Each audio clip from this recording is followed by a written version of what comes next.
upon a time, you princesses have braved the House of Wonders in Eyinvale and stepped through yet another doorway into a darkened circular stone room about 60 feet across. In the center is a stone sarcophagus, and Cindy, you have pushed back that lid just a little bit, and you felt this strange percussive dark energy just out from the middle of the sarcophagus as a skeletal hand in dark plate armor pushes the lid the rest of the way off and rises eerily smooth from the sarcophagus. Jasmine, you are the first. You're about 30 feet away from this creature. I'm gonna make a ranged attack with my short bow before I start running my way back. Excellent. Making my way. 10 points. So you just did 17 points of damage? Yes! I did all those things. Yes! It takes its giant obsidian-bladed greatsword and just thrusts it into the ground. Everyone roll a Constitution saving throw. Anyone who got below an 18 got 17 thunder damage plus 20 necrotic damage. Is anybody? That's 37 points of damage? Is anybody still up? Y'all, I'm down to 1 hit point. Yeah. I'm chilling. I rolled a 19. So you take half of that. Oh my! The great Dilberto. Can we get a genie named Jean or whatever Jasmine wants for Princess Jasmine? Actually, you know what? We'll make this part of the wild magic too. So as you summon those tides of chaos, Elsa, you feel a shift in just the universe that you're drawing this power from, and a presence begins to form itself right in the center of your group. And it swirls in this strange bluish smoke, and it forms a humanoid figure, a familiar bluish humanoid figure to you, Jasmine, and suddenly it's bada bing, bada boom. Oh, hey, Hey, Gigi. princess.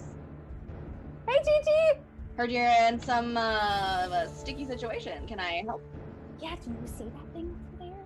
Oh, well, I said I was gonna help, but I didn't realize that it was gonna be this kind of help. Speaking of cards, Leia, my dear, tell me when. Go. The star. Oh, wow. I didn't even plan this. A superior health potion just appears in your hand. Mama Leia's got you. I have 31 points of healing to give out. How's everybody doing? Not good. Let's throw then 15 to Jasmine. Thank you. Elsa, Punzi, and Cindy take 5, and then 1 extra to whoever's squishiest. I think that would be Elsa. Okay. Yeah, Elsa. that'd be me. Thank you. Then Punzi, it is your turn. What would you like to do? The creature is standing in front of you about 30 feet away. Can I throw my frying pan? Is that something I can do? Yes, I believe we made it essentially the stats of one of those throwable warhammers. 9 Harpy. damage. 9 damage. Very well done. Cindy, lovely Cindy. What would you like to do now, Cindy? So I'm gonna pull out my super fabulous rapier. Very nice. I'm going to cast some sweet, sweet booming blade on it. Okay. Yes. And then I'm going to run full speed at this spooky fellow, spooky lady, spooky thing. And I'm going to try to stab it up through its jaw up into its brain space. I rolled a 2. I've never used a sword before, apparently. And then I'm gonna jump over to the side. Leia, what would you like to do? All right, I would like, no surprise, to draw my saber, and I would like to two-hand attack with it. And you noticed in that first hit that you landed, the weapon did its normal, but that radiant power that you have from the Force seem to just bypass its armor completely and sear into its withered skeleton more than you normally would have expected. So. That'll be another 40 points of damage. Ooh. Cool. Yeah. And it's, vulnerable to radiant damage, so it would then double again. So, It doubles again? yeah.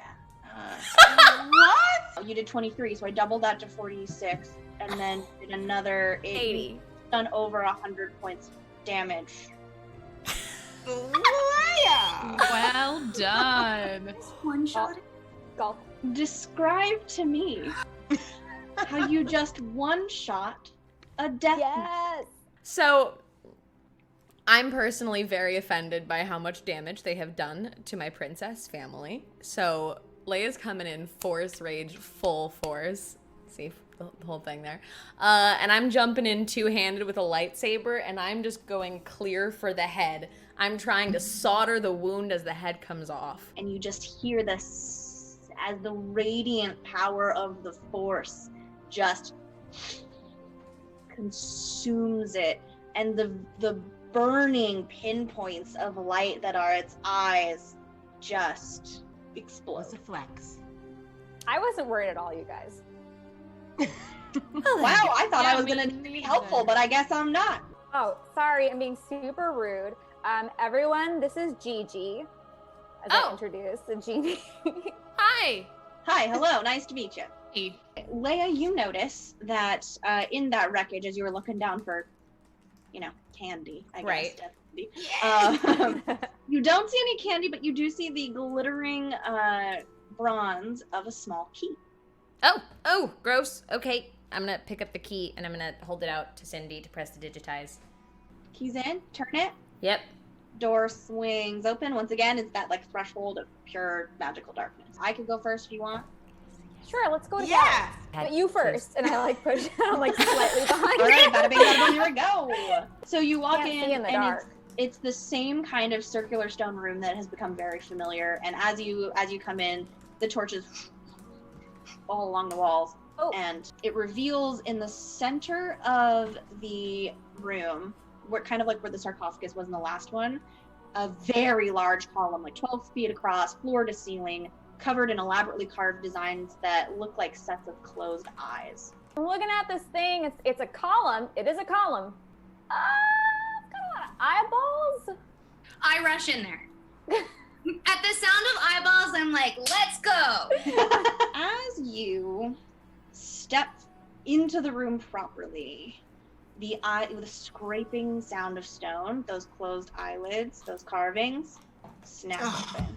From one of those eyes, a beam just shoots out from it and takes hold of you, Jasmine, and you find yourself unable to move as it pushes you against the wall on the other side and holds you there for a moment, and then it dissipates.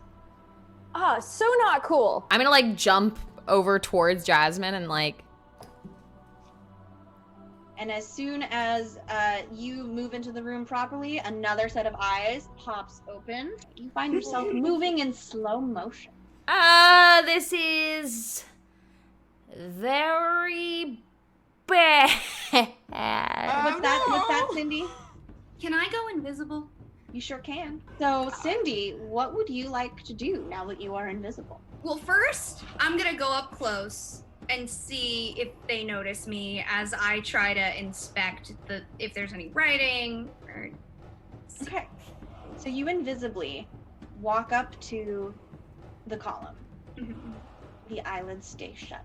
As you look at the column, you see that all of these eyes, these carvings look very, very old, but looking up, you see that there appears to be, surrounding the column, up very high in the depths of the ceiling, maybe some kind of cloth, and it appears to be attached to something near the door, maybe some kind of rope or pole, something that might release that fabric.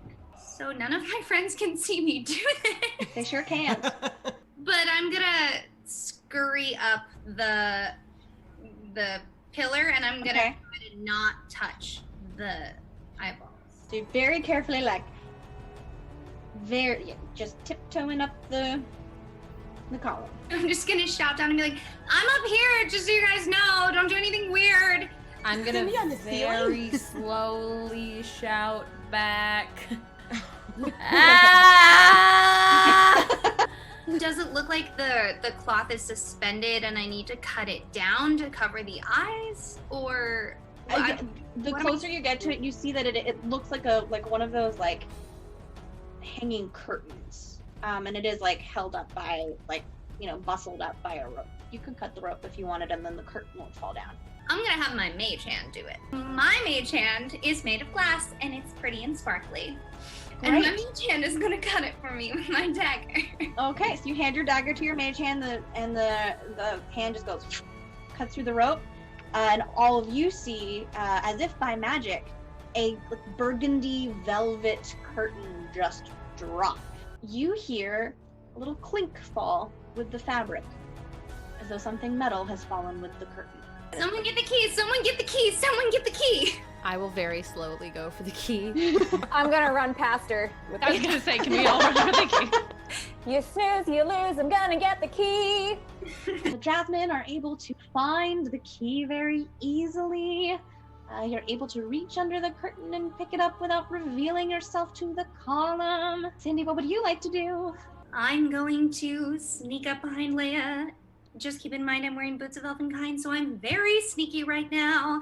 And then I'm going to take her lightsaber off her sheath and tickle her really fast before I run away at full speed. What you see, Leia, is just a moment as you are struggling, as though you are like caught in jello or something.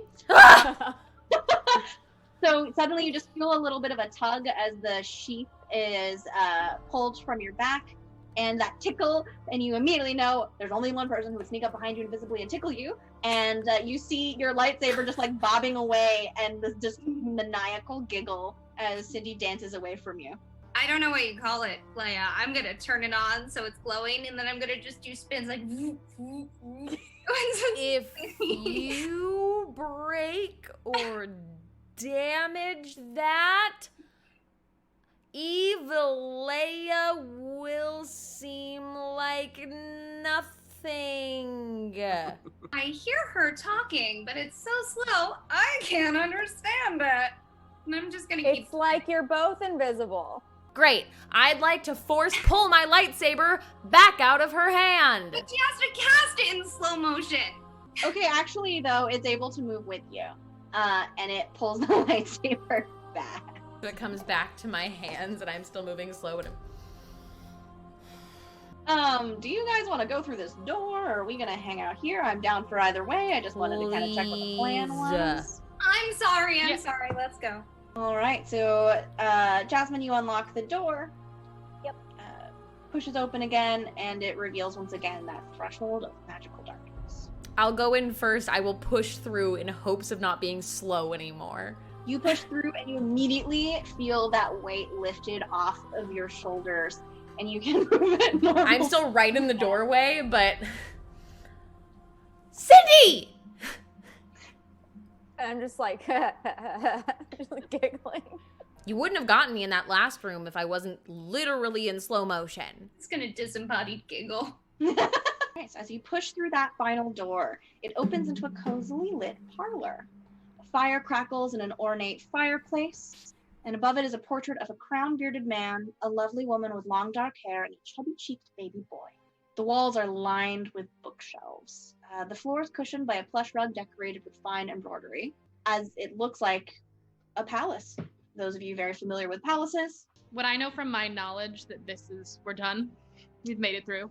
you would immediately Sweet. find yourself in a place that you would recognize, and this you recognize from your knowledge of this world that you got from the deck, that this is the library, the Queen's Library.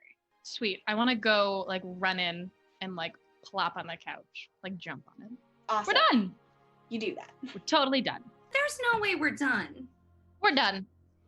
We're We're done. good. And as you We're start to done. kind of look around the room, the door on the other side of the room opens to reveal a lanky man, very well dressed. He looks at all of you in slight surprise and smiles very widely and says, "Mademoiselles, welcome to the palace.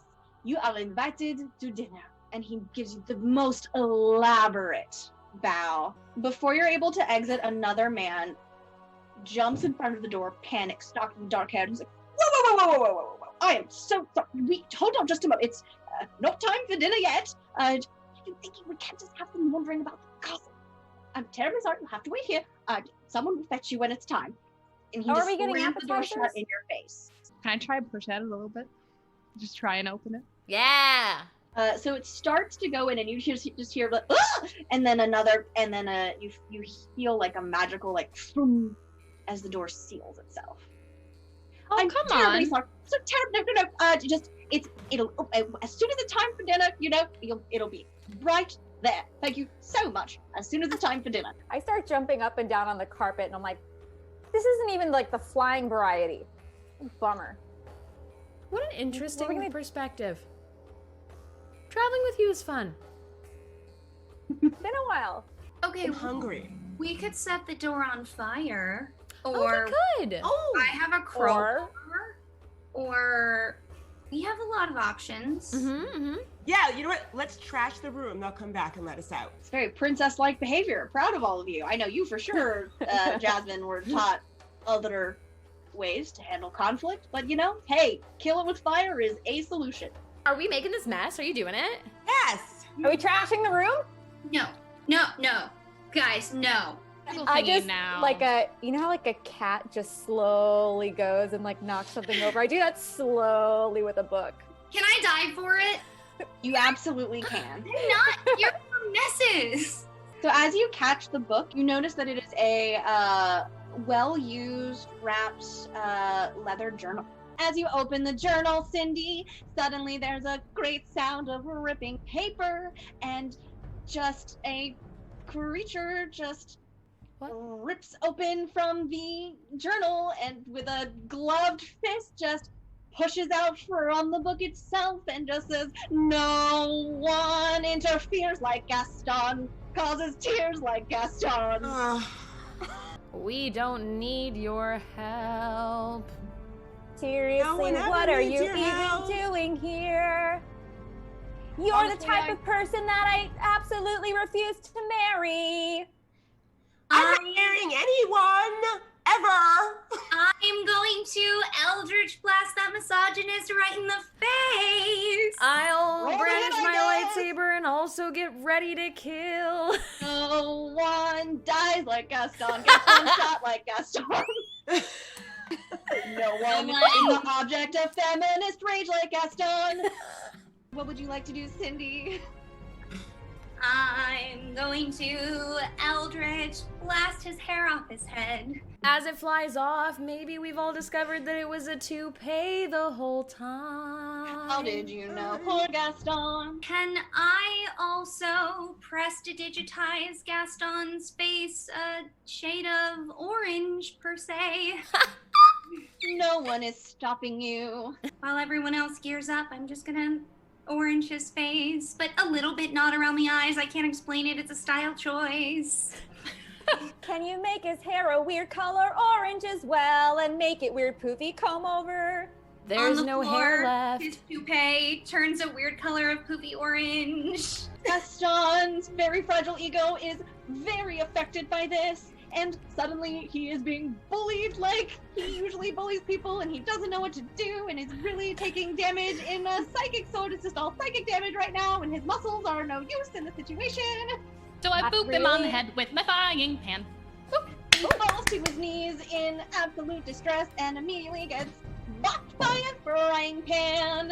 I think you should take this time to reevaluate your life choices and be a nicer person. No one breaks like Gaston, makes mistakes like Gaston. No one suddenly has to self-rep. River dance like Gaston. Oh no!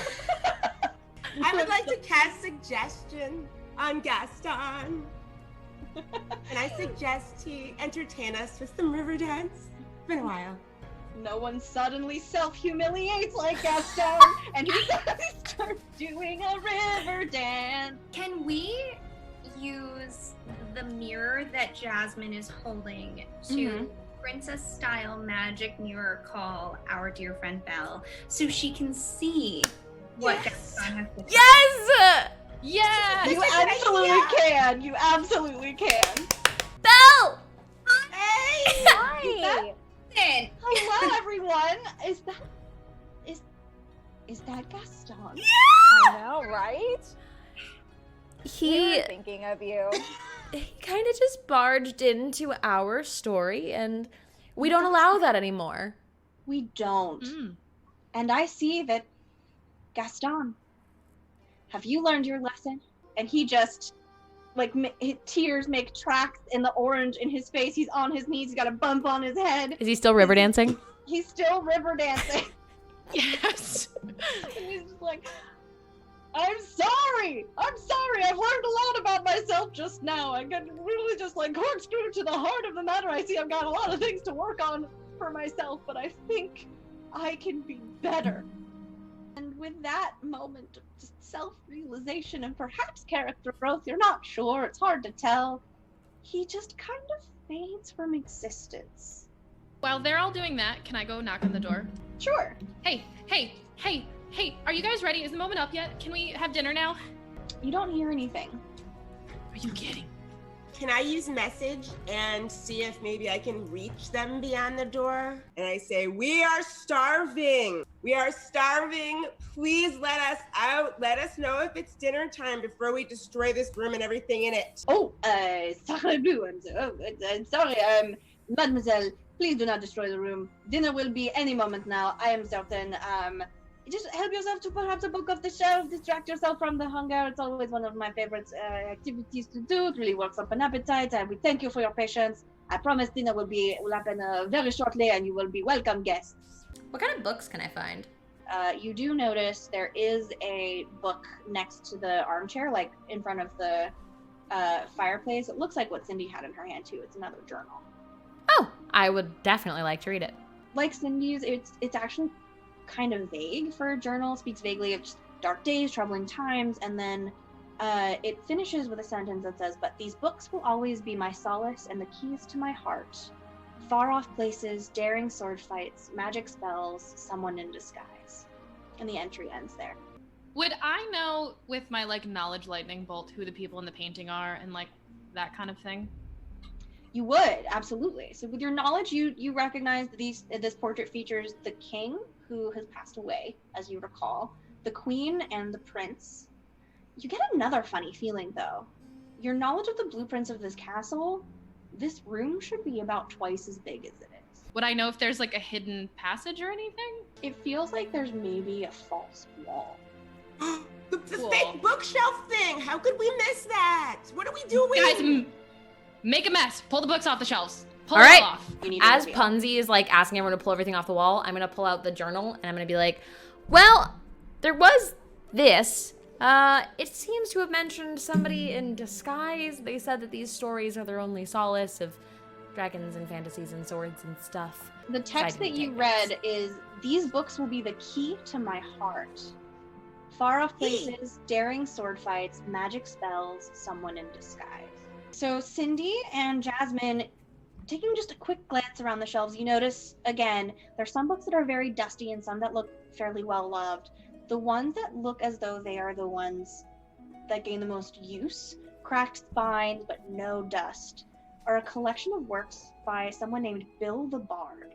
Are there any pictures or titles that we can see just on their spines? So on their spines you see several titles. They are The Storm, Feywild Fantasy, What You Will, Something Wicked, The Depressed Dane, Romance Riggers Ruined, and Star-Crossed.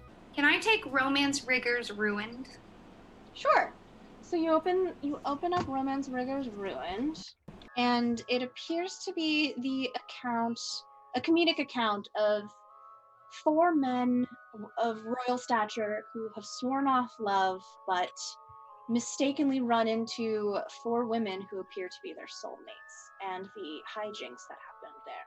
Can I do Feywild Fantasy? Sure. Flipping through Feywild Fantasy, you see that it's, again, a comedic account, kind of like fantastical, about 2 pairs of lovers who run into the woods and are accosted by fairies. There appears to be some kind of strange subplot about some commoners putting on a performance. Can I check out Star-Crossed? You can. Flipping through Star-Crossed, you see that it appears to be a tragedy about 2 young lovers who have been torn apart by their families and meet a tragic end. Oh, that's funny. You're funny. So clever. I was really hoping for that reaction from you specifically, Cindy. I check out the Depressed Dane. You can absolutely pick up the Depressed Dane. As you search through it, you find that it is about a young prince who is dealing with the death of his father, the murder of his father by his uncle. I would like to look at Something Wicked. You open up Something Wicked. It is about an ambitious man and his even more ambitious wife, and how they obtain the royal seat, but are unable to keep it due to their own pride. You notice that this one seems to be a very war-heavy book. There are quite a few conflicts in it. What you will appears to be another comedic account, lots of mistaken identity about a girl who is washed up on shore and poses as a male servant, and her employer falls in love with her. Yeah, I was thinking each book would cross off one part of this. So what? So one more time? The Storm. Okay, the Something Storm. Wicked, Feywild Wicked. Fantasy, and What You Will. Arrange the titles in that order. And the portrait over the fireplace, the queen's, where her heart would be, you hear some kind of mechanical click, and it descends down over the fireplace, and a doorknob just shoves itself through the painting. Would you like to open the door? I would. I really would. I knew it. All Go up right. there. I'm gonna do it. I'm gonna open that door. Leia, are you okay? Do you want to open the door? Are you stressed out? Is this what happens? We've Just lost. having a day. It's the heat. Doesn't do well for my hair. All right. You open that door, and it opens into something that looks much more like a private study. Covered in maps and documents, a very large desk dominates most of the room. Behind it sits a tall woman, roughly middle-aged. She looks exactly like a slightly older version of the woman from the portrait. She smiles very slightly at you, and her eyes are sharp as she looks you all over. Apologies for the song and dance. It was more than just seeking out the strongest, the most powerful, the most clever. We need heroes who don't give up. People who won't just sit and wait for someone to waltz in and rescue them. I've been sitting and waiting for far too long. I apologize. I imagine it's not the warmest welcome you've ever received, but these are difficult times. As you may have noticed, we're suffering from a curse. Frankly, the House of Wonders, it was intentional. It was meant to attract adventurers who could face those challenges. Warms my heart, honestly, that it's a group of princesses. I trust being able to place the fate of our kingdom in your hands. If that is something that you are willing to do. Quick question. Sounds like us. Would you say, on a scale of 1 to 10, 10 being the most smashing of the patriarchy, that there would be any patriarchy smashing in this adventure? Good question. I would imagine so. We have kind of set that as our new thing. I don't know the source of the curse, but it was a curse placed upon my husband, and his pride would not even allow him on his deathbed to reveal the source of that curse to me. And his pride has left me to suffer, and my son to suffer, and for us to just do our best to save a kingdom from a threat that we don't even know what it is. He said that he'd run afoul of some creature in his youth who promised dire consequences, and he thought that the illness that he took on was the consequence, and once he died it would end. Clearly it has not done that, but the illness is transferred to the land. We're doing our best, but this winter, we may not survive it. My husband cared more for his pride than the lives of his people. That I can't abide it. I am doing my best, but I need help. I need someone who is not chained to this castle and the responsibilities. I need someone who is able to adventure and seek out the source of this darkness and find out how to relieve this curse. Well, how do we even begin? Don't know. What do you know about the creature? Nothing. There's a wise woman on the edge of town. She might have an idea as to powerful entities in the area or other strange happenings in the land. Of course, it's getting late, and I imagine you all are hungry. Certainly. At the very least, after everything I've put you through, the least I could do is invite you properly to dinner. I did promise a seat at the table, at least. Seems like a good place to start and figure out where to go over dinner. Yeah. Sure. Wonderful. Follow me. Your Majesty, my queen, I am, we were guarding the door as you, oh. My God, is it time for dinner? Yes, it is time. You made these lovely princesses are, I believe, just the heroes that we need. They lead you into a grand dining hall with a really beautiful glass ceiling where you can see the stars from it. And there is a young, handsome man in his 20s, straightening one platter, looking very proud at the setup that he's created for you. And he looks at all of you eagerly and smiles and says, "Welcome, everyone. Please sit. I'm so excited to meet you all." And we will end the session there tonight. Ah! What So an much adventure singing. it was.